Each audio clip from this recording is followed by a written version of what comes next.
সকল ক্রাফট ও আর্ট প্রেমীদের জানাই দি ক্রাফট লাভার ইউটিউব চ্যানেলে অনেক অনেক স্বাগত। আজকে তোমাদের জন্য কোনো গয়নার ভিডিও নয়, একটি প্লাস্টিক পেপারের আসনের ভিডিও নিয়ে এসেছি। বাড়ির জন্য বানিয়েছিলাম, ভাবলাম তোমাদের সাথেও ডিজাইনটা শেয়ার করি। এখানে নর্মাল যে দোকানে 4 প্লাইয়ের উলগুলি পাওয়া যায়, আমি সেটাই ব্যবহার করেছি। উলটাকে তোমরা ডবল করে নেবে এই ডিজাইনটা করার জন্য, না হলে আসনটা ভরাট লাগবে না, ফাঁকা ফাঁকা দেখাবে। চলো তাহলে আসনটা বোনা শুরু করা যাক। এখানে দেখো আসনটির দু সাইডে আমি যতটা পরিমাণ বাদ দেব সেখানে একটা দাগ টেনে নিয়েছি। এবারে সেখান থেকে 10টা লাইন ছেড়ে ঠিক 11 নম্বর লাইনে সূচটা গেঁথে নেব।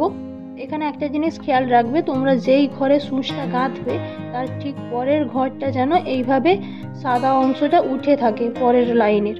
যদি তোমাদের 11 নম্বর লাইনে সূচটা গাঁথলে পরের লাইনের ঘরটা এইভাবে উঠে না থাকে, তাহলে তোমরা 12 নম্বর বা 13 নম্বর ঘর নেবে, কিন্তু 11 নম্বরের কম নেবে না। তার কম নিলে কিন্তু পুরো ফুলটা হবে না। এখানে দেখো সাদা অংশটা যে উঠে আছে এটাকে আমি ঘর হিসেবে কাউন্ট করছি।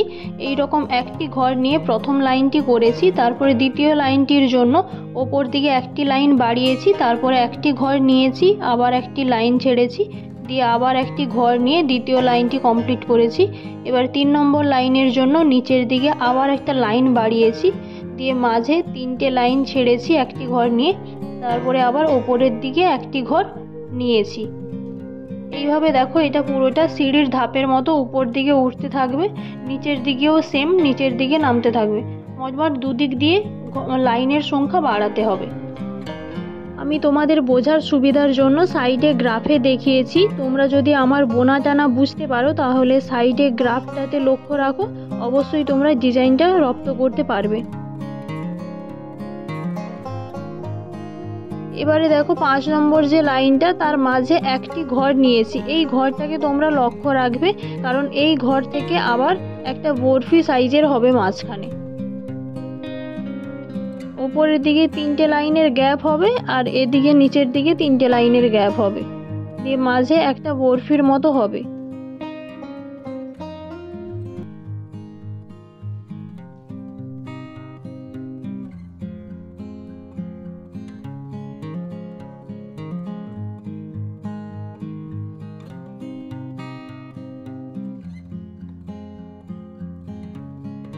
আমি এখানে এই আসনটিতে 2টো কালার ব্যবহার করেছি।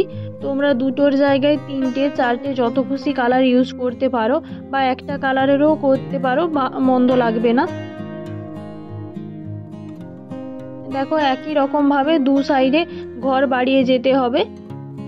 দেখো তোমাদের বলেছিলাম মাঝে একটা বরফির মতো হবে ওই সাদা ঘরগুলি দিয়ে, দেখো সেভাবেই হচ্ছে। এরপরে যে লাইনটা বুনছি এটা হচ্ছে মিডিল লাইন, এইটাই সব থাকতে বড় লাইন। এরপরে আবার লাইনের সংখ্যা কমতে থাকবে দুদিক থেকে। এবারে সিঁড়ির ধাপের মতো উপর দিকে উঠেছিলাম, এবারে নামতে হবে। একই রকম ভাবে মিডিল লাইনটার বিপরীত দিকে যেইভাবে আছে সেইভাবে ঘর গুনে গুনে করতে হবে। এই ডিজাইনটা তোমাদের বোঝার সুবিধার জন্য আমি সাইডে গ্রাফে তো দেখাচ্ছি, তবুও তোমাদের যদি এটা কঠিন মনে হয় তাহলে একটু অপেক্ষা করো। তোমাদের শেষে একটা পদ্ধতি বলে দেব, তার সাহায্যে তোমরা এই ডিজাইনটা অনায়াসে রপ্ত করতে পারবে। শুধু এটা নয়, যে কোনো প্লাস্টিক পেপারের ওপরে করা আসনের ডিজাইন তোমরা সেই পদ্ধতিতে প্রথমে শুরুটা করলে তোমরা অনায়াসে যে কোনো ডিজাইন করতে পারবে। দেখো একই রকম ভাবে অন্য সাইডে লাইনের পরিমাণ পরকে পর কমিয়ে ফুলটা বানাতে হবে। দেখো পরকে পর লাইনের পরিমাণ যত কমাচ্ছি মাঝে যে একটা বরফির মতো হওয়ার কথা ছিল সেটা কিন্তু পূরণ হয়ে যাচ্ছে।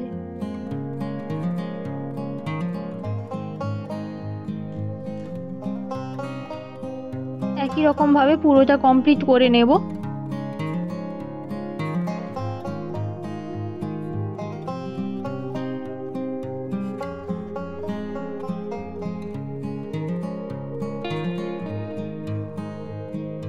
এবারে দেখো প্রথমে যে শুরু করেছিলাম 3টে লাইন নিয়ে একটা লাইন তুলেছিলাম, সেই লাইনটা চলে এসেছে। এবারে অন্য ফুলটা শুরু হবে, অন্য ফুলের দ্বিতীয় লাইনটা শুরু হবে। মনে রাখবে একটি ফুলের শেষ এবং অন্য ফুলের যে শুরুর লাইনটা সেটা একটাই হবে। একটি লাইন তোমরা দুবার করে ফেলবে না, সেটা কিন্তু একটাই হবে। তারপরে দেখো দ্বিতীয় লাইনটা আমি তুলছি। এভাবে একই রকমভাবে আরেকটা ফুল করে নেব।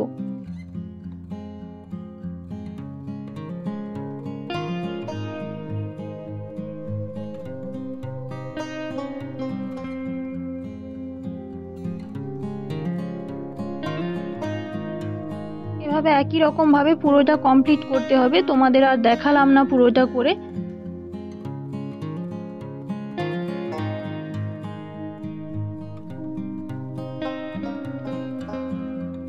এবারে দেখো দ্বিতীয় লাইনটি করার জন্য প্রথম ফুলটি থেকে 19টি লাইন ছেড়ে 20 নম্বর লাইনে সুচটি গাঁথবো।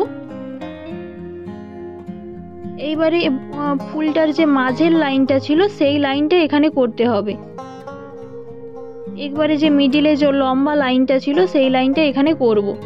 আর একটা জিনিস খেয়াল রাখবে, এই যে লাইনগুলো হচ্ছে পরকে পর যে কোনো একদিক থেকেই করবে, না হলে দুটো বরফির মাঝে যে একটা ডিজাইনের মতো হবে সেটা কিন্তু এলোমেলো হয়ে যাবে। যে কোনো এক প্রান্ত থেকেই করবে লাইনগুলো, সে তুমি একটা কালারে করো বা দুটো ডিফারেন্ট কালার ইউজ করো, যাই করো না কেন কিন্তু এক সাইড থেকেই করবে।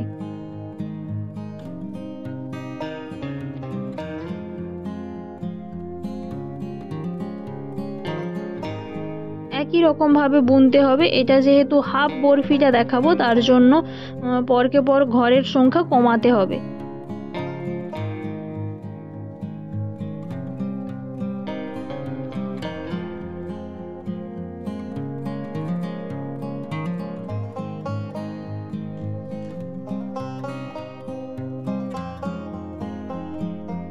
তোমরা এখানে 4 প্লাইয়ের উল ব্যবহার করলে উলটাকে অবশ্যই ডবল করে নেবে, কারণ প্লাস্টিক পেপারের ঘরের যে গ্যাপগুলি হয় সেগুলি একটু বড় হয়।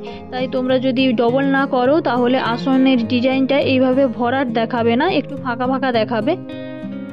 যারা 4 প্লাইয়ের উল বলতে বুঝতে পারছো না তাদেরকে বলি, আমি এখানে 4 প্লাইয়ের উল বলতে উলের থিকনেসটাকে বুঝিয়েছি। তোমরা নর্মাল দোকানে যে উলের লুথিগুলি পাওয়া যায় সেগুলিই নেবে, সেগুলিও 4 প্লাইয়েরই হয়। যেগুলি দিয়ে আমরা ক্রস স্টিচের আসন বুনি সেই উলগুলিই আমি এখানে ব্যবহার করেছি।